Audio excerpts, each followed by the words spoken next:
Hey, Daily Dosers, this is Pastor Larry. It's so good to be with you again. This last weekend, as we continued our series on Foundations of Faith, I had the privilege of doing a message on the church, God's Plan A. And part of what we saw during that message was the church isn't always what we think it is in terms of a 501c3 in America, an organization, or a set of buildings, that it's the people of God.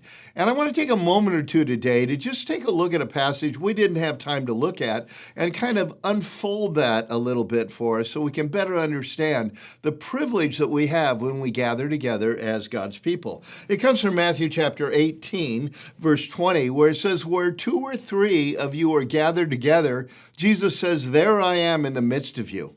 Now remember, a church isn't a building. It's not a organization. It's the people of God. The early church for centuries met in houses.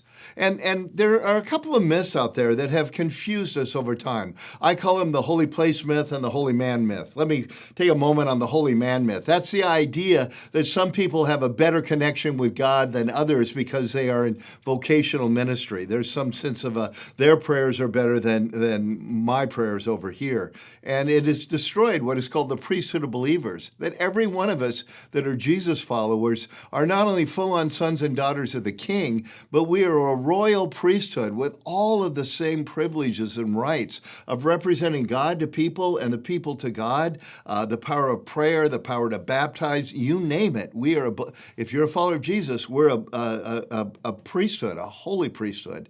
Now, the other one is the holy place myth. You know, there's a lot of people that go, "Shh, you're in church," or would tell a joke at work they would never tell at church. And there's this idea that there's some place that God's presence is greater than others.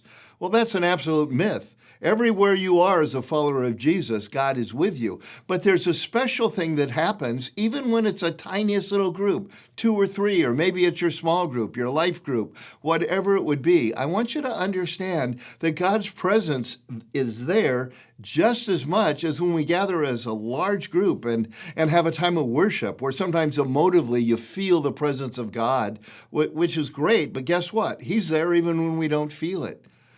I want to encourage you to understand not only the power of your role if you're a Jesus follower as a believer priest, but also when we gather together, the presence of the Lord is uniquely there every single time. That's one reason why we need to gather together. You know, it's not the big event that matters anywhere near as much as those smaller events where the Lord's presence is there. There's 2 or 3 of us, 5 or 10, and we become iron sharpening iron, not just somebody listening and taking notes and being inspired or not, but life on life. Constantly look for opportunities to go deeper and deeper in those kind of friendships. Because when 2 or 3 of us are gathered together, the Lord is as present as He is when thousands of us are gathered together. Take advantage of that. Use that. And I want to tell you, maybe it's sometimes even a little bit better. Because when there's thousands, we don't become iron sharpening iron. We listen, we're inspired, we go and try to apply it. A wonderful thing. I'm so glad we get to do that in this country.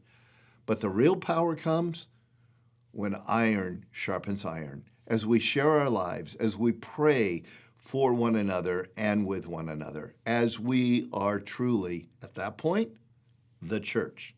And the Jesus that we love and know is right there with us in a very special way. Thanks for joining us on the Daily Dose. We would love to be able to get you more content. Put in the comments below what other topics you'd like us to cover. Thanks for joining us. Remember, like and subscribe.